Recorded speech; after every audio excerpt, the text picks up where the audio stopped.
remember from our previous lecture on IAS 36, which was talking about impairment of fixed assets. Now, net realizable value, of course, we will look at what we have exactly gotten from selling that given asset. And to get net realizable value, it means you have gotten the fair value less cost to sell. For example, if I may give an example here, a brief one, is that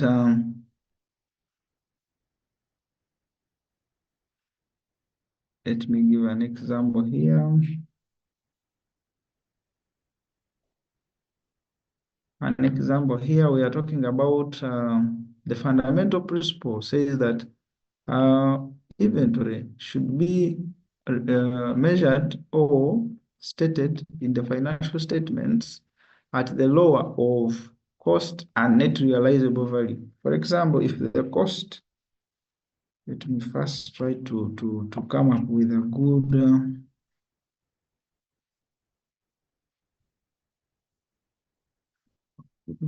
a good font size for you to see. If we are talking about the cost of inventory, for example, if the cost is 1 million, this could be the cost of inventory, and it is 1 million. And this could be the realizable value. Sometimes we call it realizable value, or we call it the fair value. Realizable value, we can also call it fair value. Sometimes we can even call it market value. What is the value there in the market? And we have a realizable value of maybe, let's say, 1.2. But you find that we have the cost to be incurred to sell this, because realizable value, fair value, or market value, this is the value of the inventory in the market. As long as the buyer and the seller are willing and are informed of the market forces of demand and supply. So there, when we say this is the realizable value, we need to know the net realizable value. So we get the net realizable value after lessing some of the costs that this person could have incurred to sell this. Let's say it could be advertising costs. You may find that before you sell, you have to first advertise. And you find that advertising costs took 250, something like that. So it means now we shall get our net realizable value. You get net realizable value after getting realizable value minus the cost to sell. Net realizable value. And if the net realizable value now is, let's say, the net realizable value is 950,000 and the cost is 1 million. And now the fundamental principle of IAS 2 says that inventories must be stated, or inventories must be recognized at the lower of cost and net realizable value. So now when you compare these two values, the cost is 1 million and the net realizable value is 950. So inventories must be carried into the financial statements at a value that is lesser than the other. So at this point now, we shall say that inventory has been carried to the financial statements at 950,000 just because it is lower than the cost of the inventory. And when you have carried this value in a statement, now there's what we call disclosure. Disclosure, I told you, this is the statement of additional notes. Now, in your disclosure, after making a financial statement, you will come here and say that the inventory was carried. Now I'm already in disclosure. For those who are following, the inventory was carried at net realizable value,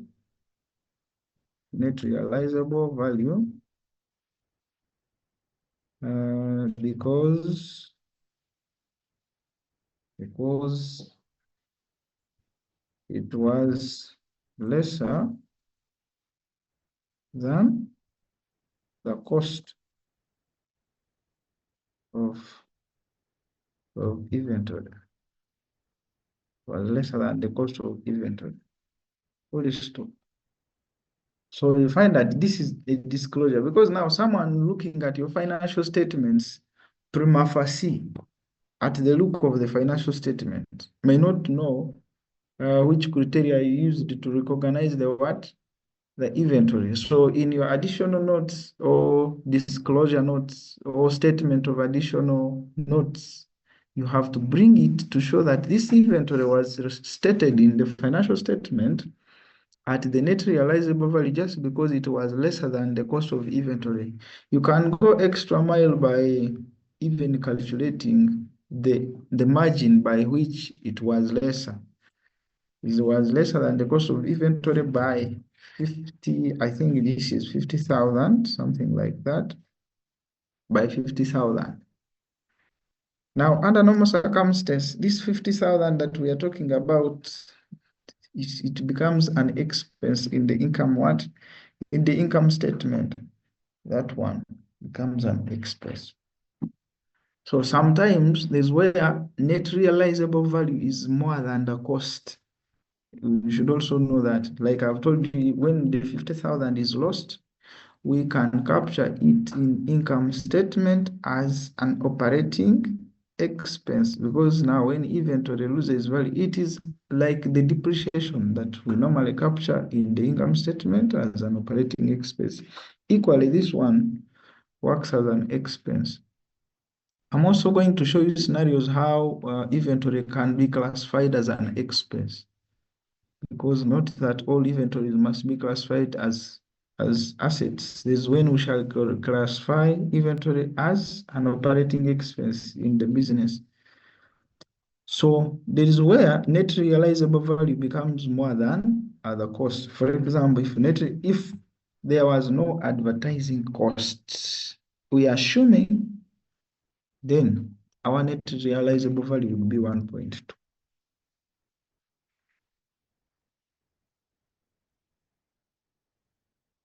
Net realizable value would be 1.2.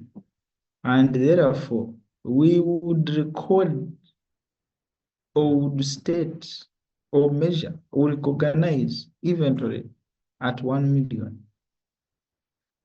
But remember, even when we recognize it at 1 million, the net realized or net realizable value is 1.2, meaning the 200 here will be captured as other incomes. As other incomes. Why? Because the fundamental principle tells us that we need to recognize inventory at the lower of the cost and net realizable value. So if we are to recognize it at the lower, then how about our 200 that was realized in actual sales? That one must be captured under other incomes. Of course, at this stage, we are dealing with extracts, but assuming we are dealing with IAS 1, presentation and disclosure of financial statements, and you have additional information to do with inventory itself, you would solve it. After solving it, you would take these 200 as other incomes. You would recognize this cost of inventory at 1 million, because in income statement you use inventory, opening stock, closing stock, specifically when you're looking for the cost of what? Cost of sales. At the same time, you recognize it into assets as a current asset. So, of course, at an advanced stage, I think what I'm talking about, you are understanding. But here, in this Excel template, I was trying to explain the fundamental principle of IAS 2. And of course, when you know that principle, then every number that you come across will be simple for you. As long as you know that the principle gives us knowledge and the direction that inventories shall be recognized at the lower of its cost and net realizable value. Period. You are done. So if you have something that is not coming out right, you can first share with us. I told you sometimes I wish to make a class interactive so that at least at the end of the day, everyone picks something. We should not waste time. Thank you so much.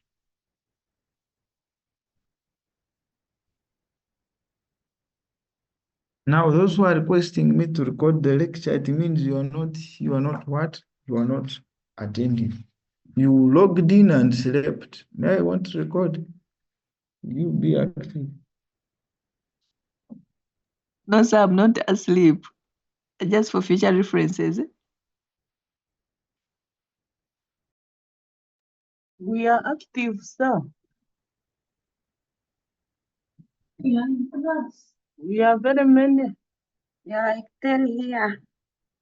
Yes, we are here listening.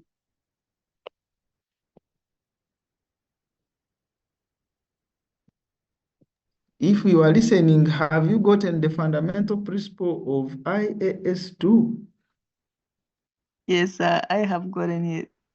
What does Yes. it say? It says when you're recognizing as inventories, you recognize them at the lower of cost and net realizable value. So whichever is lower than the other is what you actually capture. And then the difference, if it's let's say there's a loss, is treated as an expense under the income statement, and if there is a gain, it's treated under other incomes. I think we are there, but you are alone. How about those who said we are here, we are many in a room? Are they understanding or they are just many for no good reason? Surely we are understanding, sir. Sir, we are understanding. We are getting you properly. Okay. Yes.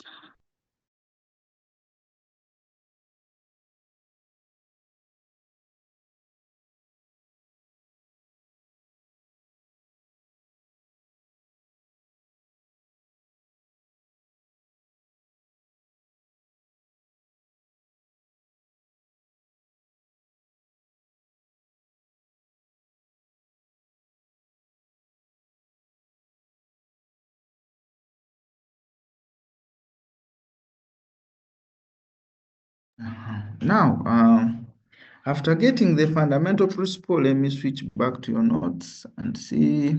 Yeah.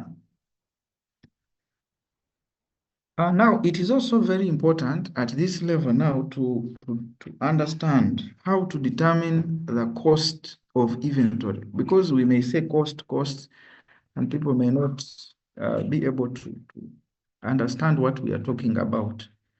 And sometimes you may be given a question and it brings different costs, others in form of expenses and whatnot, so that they need you to combine them to come up with a particular cost of inventory, so that you compare it with the net realizable value. So here we are. Costs should include all, now meaning the cost of inventory should include all these that I'm going to talk about. The cost of purchase, and when you're purchasing inventory, there are other incidental costs that come in there. We should consider them. And these costs include the following: taxes, transport, and handling costs. So if you see taxes, you see transport, you see handling costs, they are part of the cost of that inventory that you have acquired. So they may tell you, for example, you purchased a house at 100 million, but the taxes were like 2 million, and the transport incurred to make sure you achieve this asset was this, then handling and something. Those costs, you need to sum up them to come up with the real cost of the what? Of the asset. But trade discount received is not captured as part of the. Of course, here what I'm trying to mean is that when you are purchasing and you have incurred all these costs, you need to net off the trade discount. Meaning, if you are given a trade discount, then you have to first less it from the total cost of the what? Total cost of the purchase. So when you receive a discount, absolutely, discount reduces on the money that you are supposed to pay. So when you see the word net off trade discount, we are trying to mean that in the scenario when you come across trade discount, then you should net it off. You should less it from the cost. That is one scenario. Then second, cost of conversion. Now that is in case you are in production or manufacturing. There are costs that you will have to incur to convert the raw materials into finished goods. Now that cost of conversion is what we call manufacturing cost actually. And you know, manufacturing cost, to get it, we get the prime costs. Those are costs to do with direct materials, direct labor, and then you add variable manufacturing overheads so that you get the cost of manufacturing or manufacturing cost. That is what we call the cost of conversion. So a number can come in a manufacturing format still, and then we want you to compute the cost. And then we also tell you after processing those goods, you want to sell them at this cost. Things of the kind, you just need to be vigilant. No need to worry, but to understand these things. Then it could be other costs incurred in bringing the inventories to their present location and condition. That could be other costs like carriage inwards. It could be other costs like installation costs. Yes, you can purchase an item when it is not installed and it is an inventory. You purchase it, you install it, and then resell. So those are the ones we call other costs of bringing the inventory to their present location or putting it into a normal usable stage, something like that. That is to do with the costs. Then we have this. Inventory costs should not include the following. So meaning when you see a scenario, not every cost that you see must be included or must be captured as part of the cost of the inventory, because there are those excluded or exclusion criteria that has to be followed. Now this is what should not be included. These are the ones we call exclusions from the component of cost of inventory. Abnormal waste. Abnormal waste should not be captured as cost of inventory. Then storage costs, they should not be part of inventory costs. Then administrative overheads that are not related to production, because if they were related to production, they must have been captured under direct overheads. Then selling costs, those ones are also not captured. The cost of selling is not captured as a cost of what?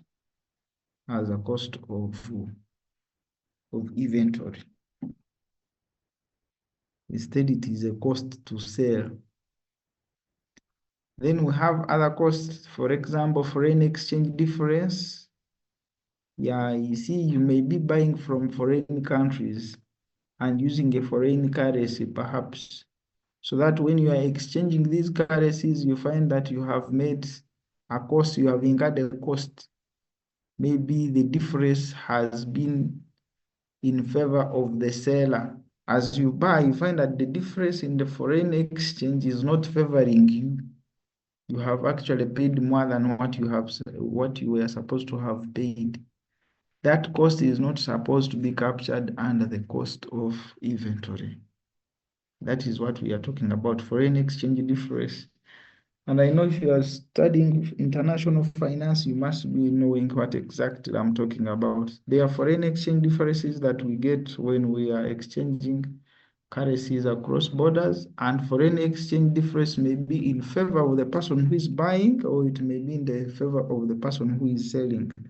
But now this time, I'm looking at you buying from foreign country, and the foreign exchange difference is in favor of the other one who is selling you. So it means for you are losing some money. That loss is not supposed to be captured as cost of the what? Cost of inventory. Then interest costs when inventory were purchased with deferred settlement terms. Yeah, there is when you purchase items on credit. Sometimes you promise to pay later. And of course, as you promise to pay later, there are these business people who are very serious for life, to the level that the more you delay payment, the more they expect the money to be compounding. So that if you were to pay instantly, you find you would pay like a 20,000, but the more you delay to pay, the money compounds to around 30,000. Now this gap, the deferred payment or deferred settlement that we are talking about, that difference is not supposed to be part of the cost of the item. Yes, because now it means it has happened as a result of deferred settlement. And that is common with business people, business guys. You say, I want to buy this. If you are paying cash, then cash is a bit friendly. But if you say, I will pay later, then the price has to do what? Has to change, because they put in what we call a factor, the cost of capital. Because when you take my goods on credit for a long time, it means you are tying up my capital for no good reason. Therefore, you must incur a cost. And that cost brings about compounding, and you find that instead of paying the real amount of money, you will pay more than that. So that's what happened. And we are saying that that cost is not supposed to be captured under the cost of inventory. So those 6 are actually exclusions. And of course, you know, for us examiners, we don't want to know. Sometimes we shall set all these costs and put them there. When the question has around 10 costs, it is up to you to identify which one was supposed to be included as part of the what? Part of the cost of the asset. So we can move to something here that maybe I have to explain. Then we try one question, 1, 2. Then I leave you to go to your respective workplaces. For the items that are interchangeable, IS2 allows the FIFO or weighted average costs formulas.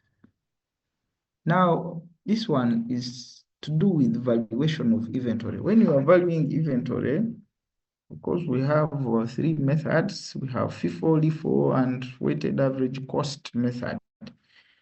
But the standard does not allow LIFO to be used in valuation of what? Of stock or valuation of inventory.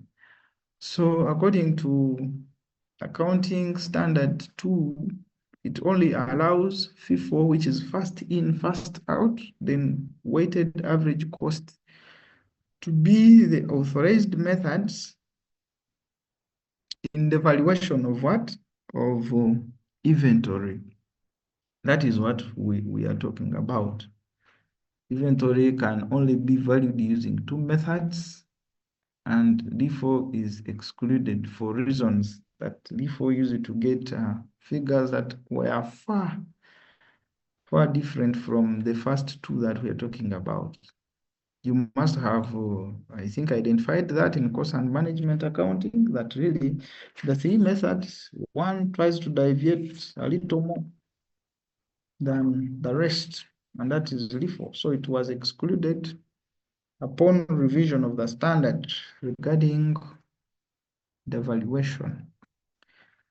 Circumstances under which net realizable value of inventory may fall below the cost. Of course, these are some of the reasons why the net realizable value may be less than the cost. Of course, when there are increase in costs, these are costs to sell now. If costs to sell are more, then they have to reduce on the realizable value. So you find the net realizable value is less than the cost. Or if there is a fall in selling price, sometimes prices go down. Price fluctuation. Today it is up, tomorrow it is down. So it depends on the circumstances or conditions through which you are selling.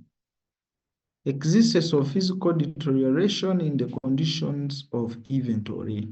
Of course, when inventory deteriorates, then you do not expect to harvest a lot from such. Or obsolescence of products, and some products get out-fashioned, and then they may not harvest a lot of money from these customers. And obsolescence can be due to technological advances. Technology changes every time. I thought my phone was the best phone. Now I saw someone who's the best one. So you find technology really is changing everything. So things have to be out-fashioned. Then errors in the production or purchasing, which may lead to selling price falling. Some products are produced with errors, and therefore you don't expect much from them. So it can cause a fall in a price. A decision as part of the company's marketing strategy to manufacture and sell products at a loss. This could be one of the market penetration strategies, like you produce a product, but you also know that the cost of production is higher than your selling price, and you maintain that just with an aim of penetrating the market. You say this product, we are producing it at 3,000, but let us sell it at 2,000. So you absolutely lose 1,000 knowingly just because you're using market penetration strategy of low prices. So these circumstances, you need to also have them at your fingertips, because you may be asked to explain circumstances under which the realizable value falls below the cost. And yet in the real business world, we expect that really the realizable value should be more than the cost so that we experience some gross profit. But when the situation turns around, then it means there is a problem. And these are some of the problems that we need to highlight, of course, as accountants, to see what could have caused the sales revenue being less than the cost of sales. It is a rare case, but of course, when these circumstances that I'm highlighting are put into consideration, then it becomes inevitable, and you just leave it the way it is. That is where we are, and I had promised to tell you that inventory can be treated as an expense. Now, treating inventory as an expense means that you bought inventory and you sold it.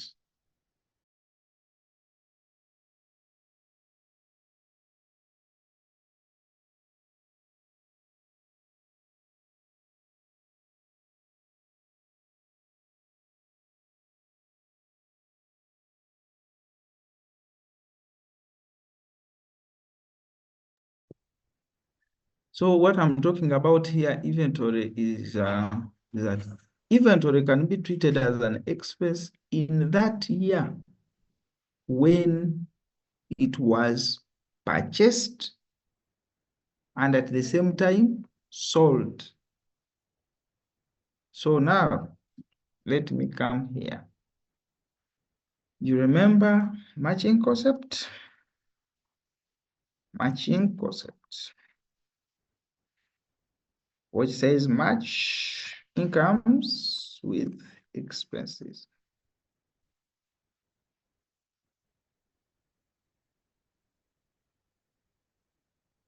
Yeah, that is the matching concept. This is about matching. Yeah.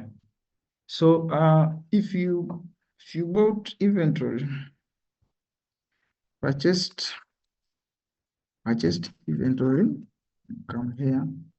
Let's understand this. Purchased inventory of 5 million. Okay. Then sold. So inventory. So the inventory of, let's say, 4 million.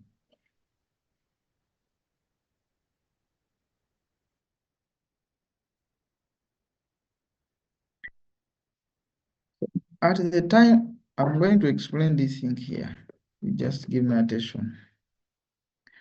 When you purchase inventory at a cost of 5 million, this inventory is an asset, current asset, 5 million.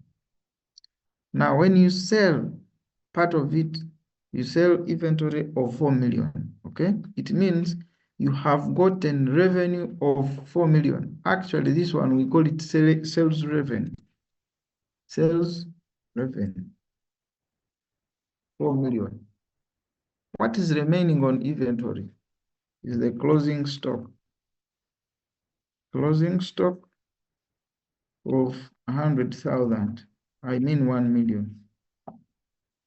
So now in our books, our financial statements, we find that we are capturing closing stock as the current asset now.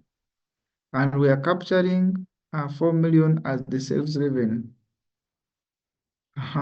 Then how about the stock that we lost? The stock we sold, how do we capture it? Because this revenue must be matched with the cost. If we got revenue of 4 million, what cost did we incur? What expense? Because matching concepts, we match incomes with expenses.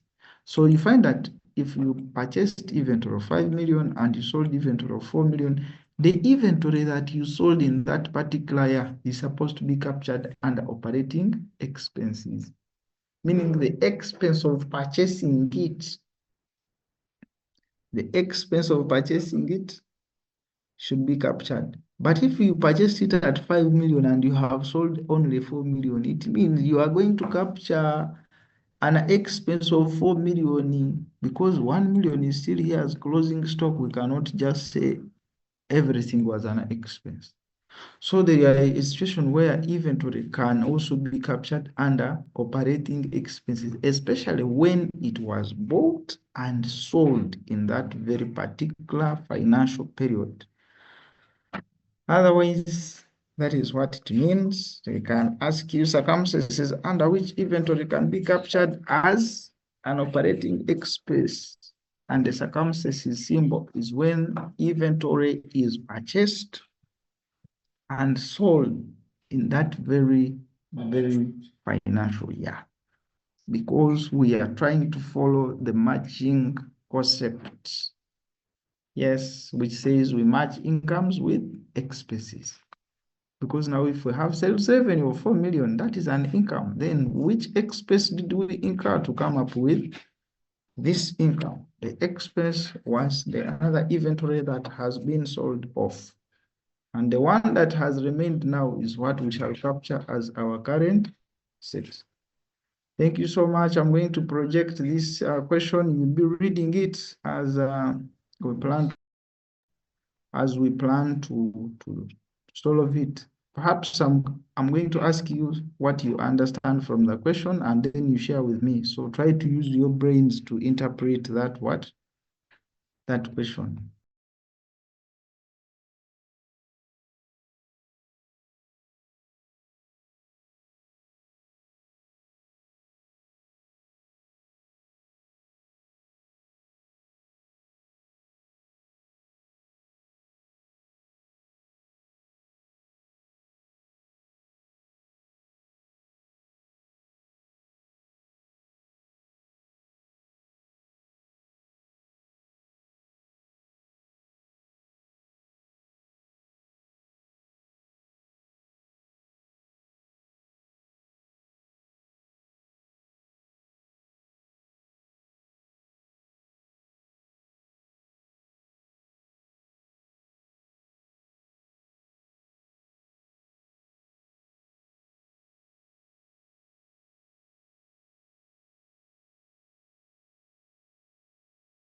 So I think we can now move together and see how we do this question. It is not hard. It says, question 1, digital deals with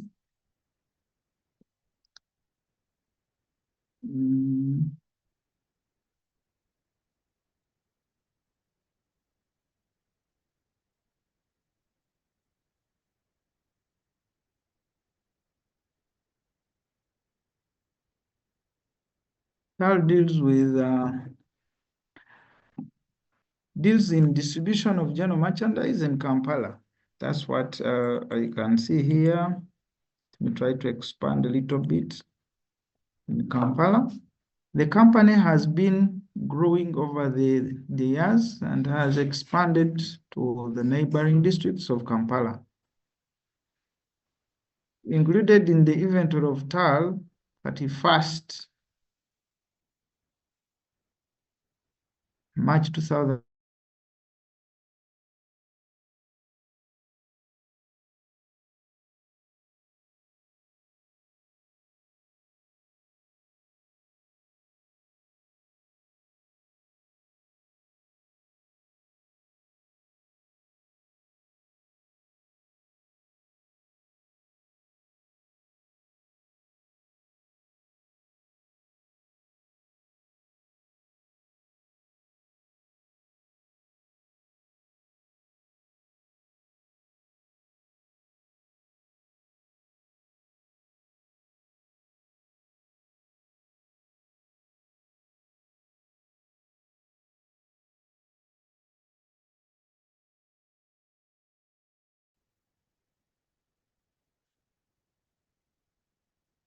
Of course, meanwhile, other members are also telling us their idea. I am still thinking about those who are in a room and they are many and they are quiet.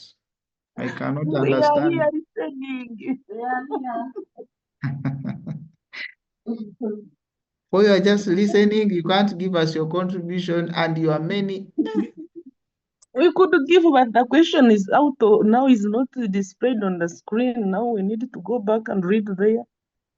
Okay, fine.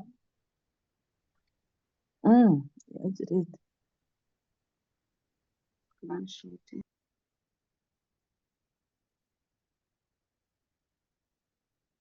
Meanwhile, knocking two, you rethink about your answer. You are in the right way, but there are some words you are mentioning and I disagree with, especially when you talk about the loss. I don't know where the loss is coming from. No, I didn't say loss, sir. I said the difference between the cost and the net realizable value. Is there is an operating expense? He talks Uh, about Yes, I said we treat it under as an expense in the income statement. Okay, fine. Now I have, of course, to correct you that when the net realizable value is greater than the costs, okay, then you cannot treat the difference as an expense because it means you have really sold beyond your what? Your expectation. The net realizable value is more than the cost.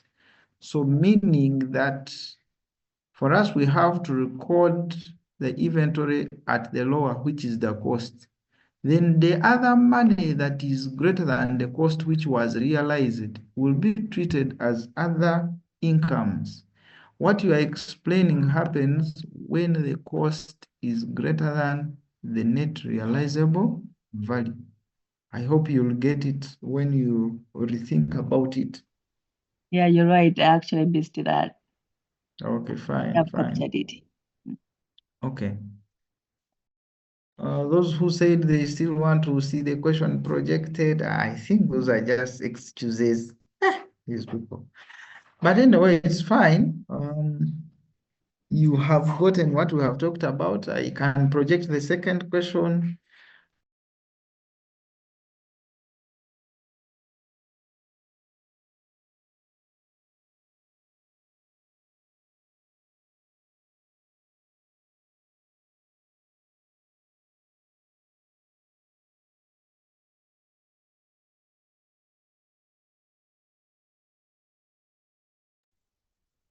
This question, I extracted it from CPA examination. And of course, most of my questions, I extract them from CPA because that is where I'm preparing you to be. So when you see a question and it's very challenging, don't ask many questions. That is where you're heading. Talent, you can say something, it is okay. Thank you, sir. I would like to know why you have taken the cost of 52.2 million instead of 51.2 million. I'm not understanding that. You will understand because now we are saying that TAL established the cost price of those goods at this. They established. You see, because of, let me highlight this statement here. The price of the goods on open market fluctuate frequently. To fluctuate is to change frequently.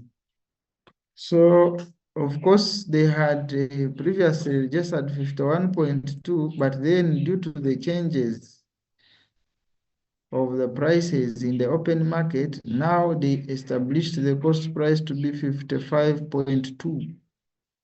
Meaning if there was no fluctuation, it would remain as 51.2. I don't know whether you get what I'm talking about. Yes, I can get now. Okay, fine. Now, let me project this question you read through, but I said this one, I just got it from CPA. All the questions in that handout that I gave you, they are CPA based. Even the first one we have just answered, this one is from CPA.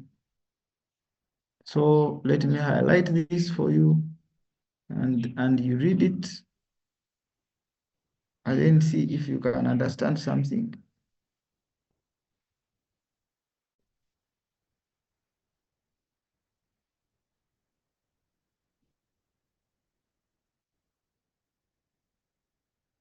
That is the question and what is required. So those who are saying for us, we are not reading, first read it. This time it is here. Okay.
the time I have given you to read is enough for you to have gotten something.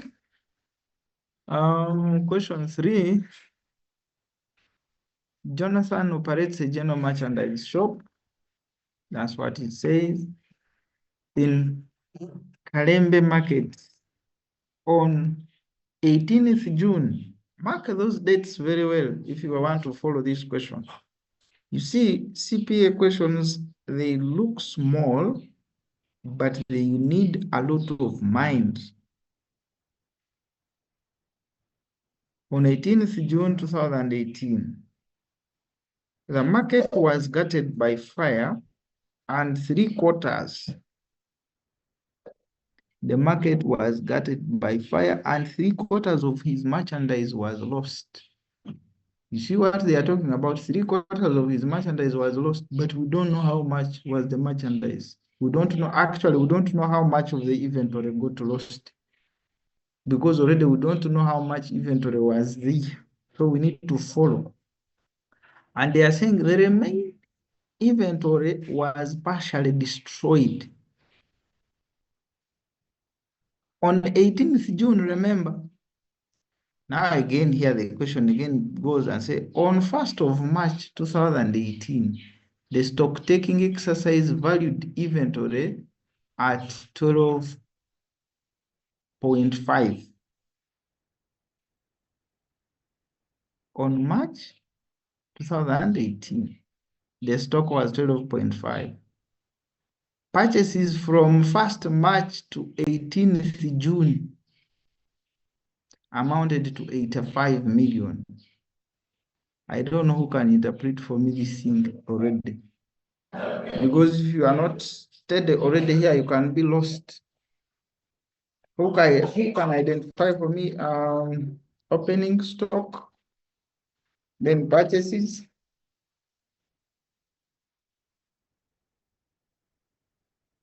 Because it is as if everything we are doing started on 1st March to 18th. Stock was 12.5. Opening stock was 12.5, yes. Then they added purchases of 85. Added purchases of 85, so it gives us 97.5. That is What, the what do we call 97.5? that's Goods the goods available for sale, eh? Those were the goods available for sale. So it means that before this shop was burnt,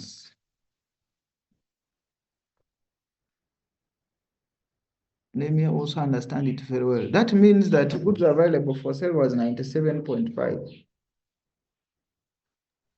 Now the question, we have not yet understood where we are heading because we don't know whether what was burnt was this 97.5. So we have to read again and continue. They are telling us that what they bought from 1st March to June was 85 million, while the sales for the same period was 96 million. They made sales of 96 million. Sales. 96 million.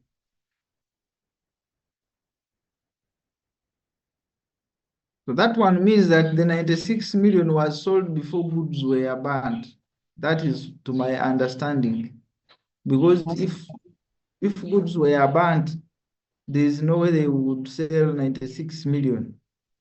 So it means from 1st March to 18th June, they had sold 96 million. But now 18th June, that is the same day that the fire happened and it burnt goods. So we need to also note that. There's another statement here which says goods are sold at a markup of 20%. Now, this statement is very important because it will help you somehow when you're going to calculate some of the missing figures that you don't know and you would wish to know.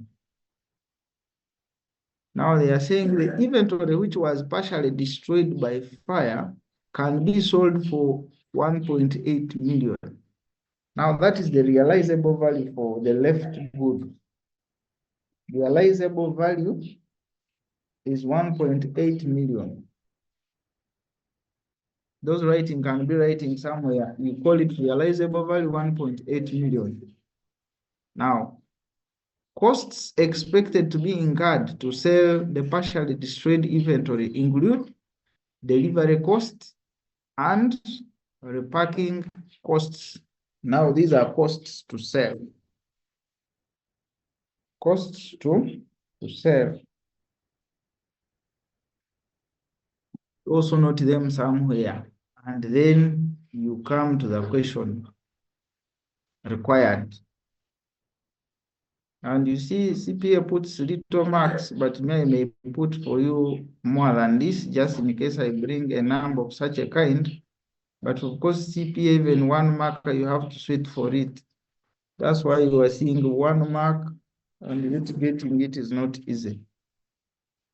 So determine the cost of inventory completely destroyed by fire. Meaning how much of the inventory was destroyed by fire. But remember, they have told you that inventory that was destroyed by fire was 3/4. 3/4 is 3 out of 4. So it means you will have to first know the inventory that was destroyed, and then you capture 3 out of 4, and then see how much that one will be.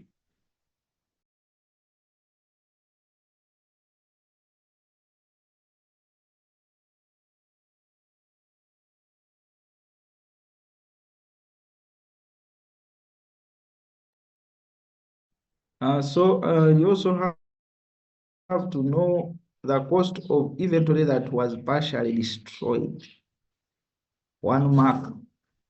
Meaning the one that was partially destroyed will be 1/4, 1 out of 4, because if the other destroyed completely is 3 out of 4, it means the partially destroyed was 1 out of 4. We are moving. The last one says the value at which inventory partially destroyed by fire should be recognized following the requirement of IAS 2 inventory. Now you see that one is given 4 marks actually. But what we are talking about here is that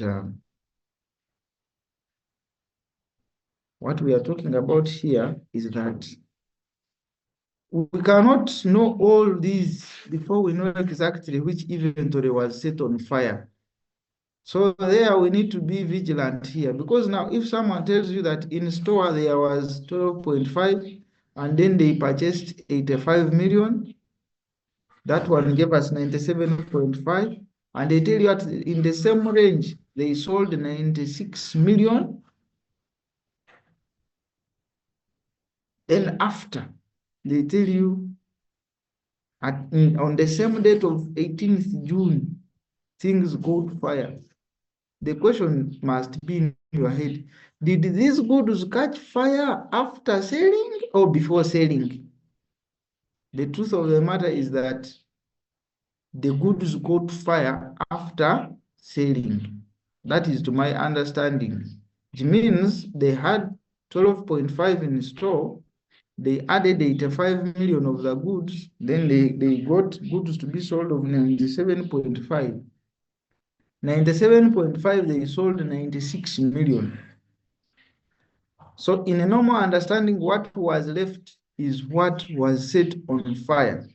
So we are struggling here now to get the closing stock, because now when you get goods available for sale and you sell some goods, there must remain some closing stock. It is that closing stock that got fire. And now, out of the closing stock that caught fire, 3/4 completely got destroyed. That's why they are saying that we calculate the cost of inventory completely destroyed. We shall get 3/4 of closing stock, which we are not given, which we have to first calculate. Then we also get the cost of inventory that was partially destroyed. Meaning after getting that cost, it is what we shall now compare with the net realizable value, because they have told you that this this inventory that were partially destroyed can actually be sold for 1.8. But putting into consideration these costs, and they are bringing in a cost of delivery and cost of repackaging. So there you see that we have to calculate for the closing stock first. So calculating for closing stock first, we shall need to also know that this question has brought in a markup, and when markup comes in, it also changes things to the level that we need to first consider how markup is calculated. But the greatest of all in this question, by the way, even if you use your rudimentary method, the greatest of all is to first find the closing stock. Because when you read the scenario, it tells you that goods that caught fire was actually the closing stock, meaning the stock that remained after selling 96 million is what caught fire. So that is where we are. I am just going to project an answer for saving time.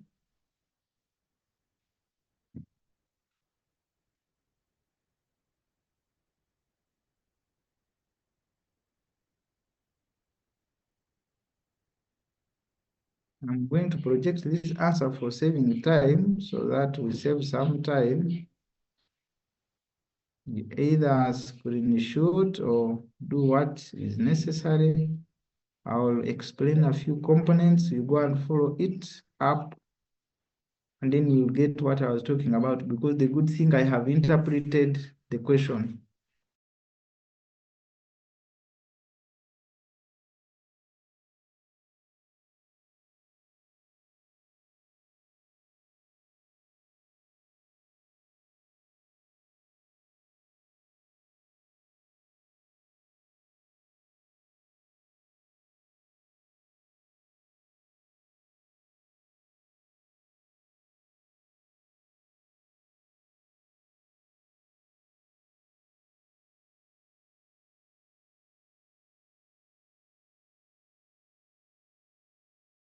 This question now needs mathematicians on board to make sure that they help us to get the closing stock. Now, if you are given markup, what is markup? Markup is equal to gross profit over cost of sales. That is what markup means. But already we know our markup, which is 20%.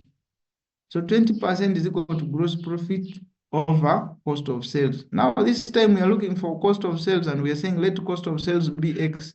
That's why you are seeing gross profit over X. Now,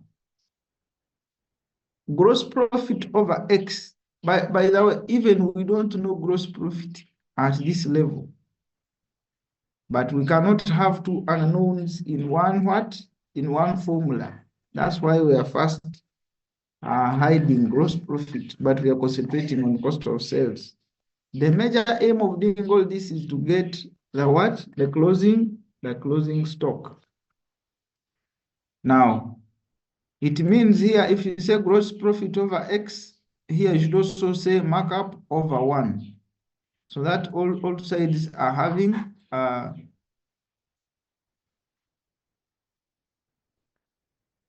this is the equation we are on now. We're going to get the markup, which is 20% over 1, is equal to gross profit over X. Then we cross multiply. So when we cross multiply, we shall end up having 2X is equal to gross profit. This is where we are. 2X is equal to gross profit. That is when we cross multiply. Those who are following me, if you have where to write, I think you are writing. I'm trying to save time. Now, we have said 0.2x is equal to gross profit. But how do we get gross profit? We get gross profit by saying sales minus cost of sales. So we already know our sales. Our sales was 96 million.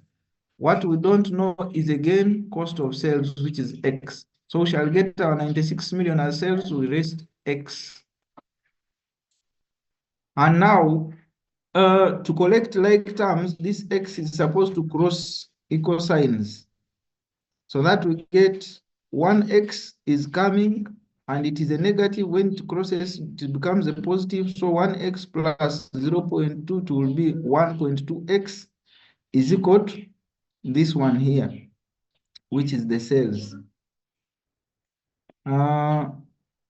Then of course we get the value of X by dividing both sides by 1.2.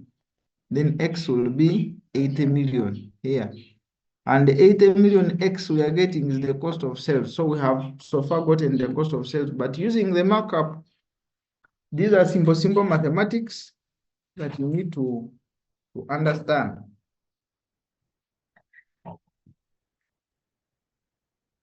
So from there, we are still looking for the closing stock. Don't forget.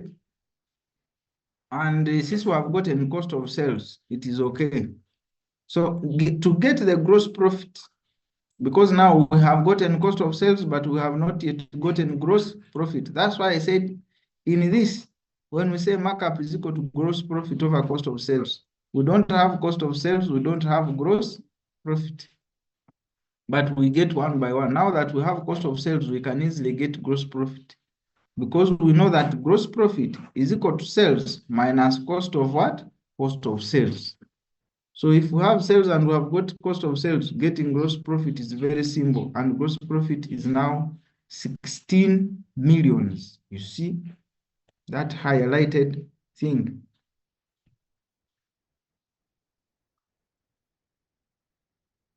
So we have said that gross profit. Now we again come back and say gross profit is equal to sales minus cost of sales. That one you already know. So we now have our gross profit, meaning we are going to just substitute. And why are we doing that? We are looking for the closing stock. That's why you are laboring to do that. So shall come and say gross profit is equal to sales. Now already we know gross profit, we know sales, we know, but sales minus open bracket, meaning now we are going to unveil what they call cost of sales. What is cost of sales?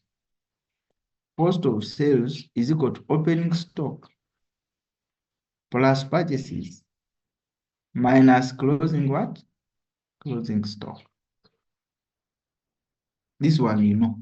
Now we are having closing stock in the picture, and it is what we are looking for, and it is not known. So we shall say gross profit, which we have already calculated, is equal to sales, which we already know, but minus, you see, minus, this was the opening stock. These were the purchases. We have also said minus, because now this was a bracket. I think you'll explain this in your discussion. This was a bracket, okay? But there is a minus before this bracket starts. So when we open the bracket, the minus must enter into the bracket. So when minus meets a plus, it becomes a minus. That's why here we are having opening stock minus, because this one here has come to meet this, and it neutralizes it to a negative. So that's why we have minus purchases here. Now, when a minus enters a bracket to meet a minus here, it becomes a plus, which is plus X. So we have this statement here. It will need you to interpret with friends. Then from there, we can make X the subject of the formula. And when we make X the subject of the formula, we shall be able to get X, which is closing stock. And the closing stock finally is here, 17.5. So once we have the closing stock, the rest is history, because now stock destroyed by fire was 3 out of 4 times the closing stock. Stock that was partially destroyed by fire, it is just 1 out of 4 times the closing stock. So all this now was meant to get the what? To get the closing stock, this.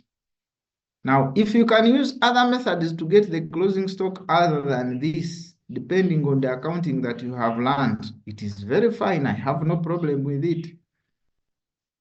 But now that we have gotten the closing stock, now it is very simple. We just have to get those percentages. So for example, you have seen that stock that was completely destroyed by fire was 13 point something. That was partially destroyed was this. Now, our major question is on the one that was partially destroyed. It is 4.375. Because they even told you that this one that was partially destroyed can be sold at 1.8, but considering those other costs, meaning you get 1.8 less those costs, you get net realizable value and compare with these costs, then to see which one you will capture in the what? In the financial statement. The solution continues. Determining the value at which inventory should be recognized. According to IS2, inventory valued at the lower cost of the net realizable value. This is what it means. Now, they bring the cost here because this is a quarter of what was destroyed.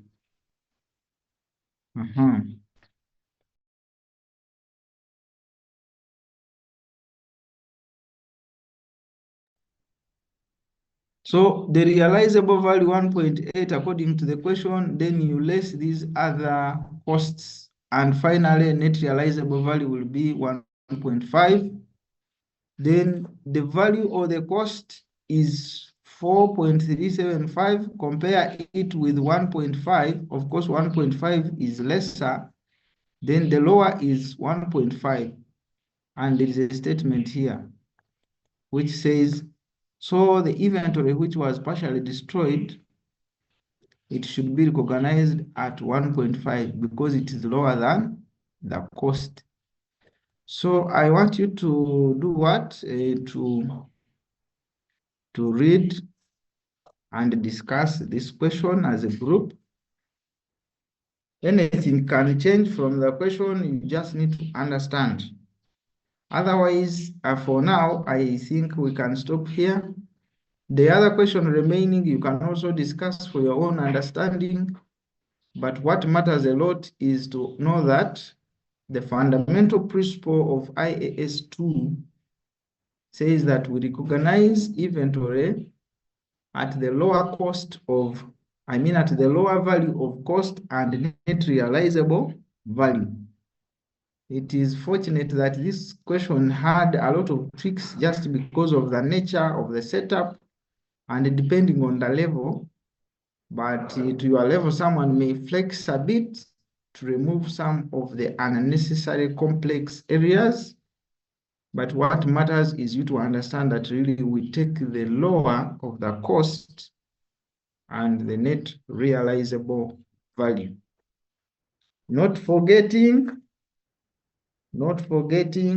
how inventory is defined, categories of inventory, the costs included and costs excluded, at the same time having the fundamental principle at your fingertips. Thank you so much for giving us time this morning, and for that matter, I think I can wish you a blessed day, unless there's something to say. Thank you.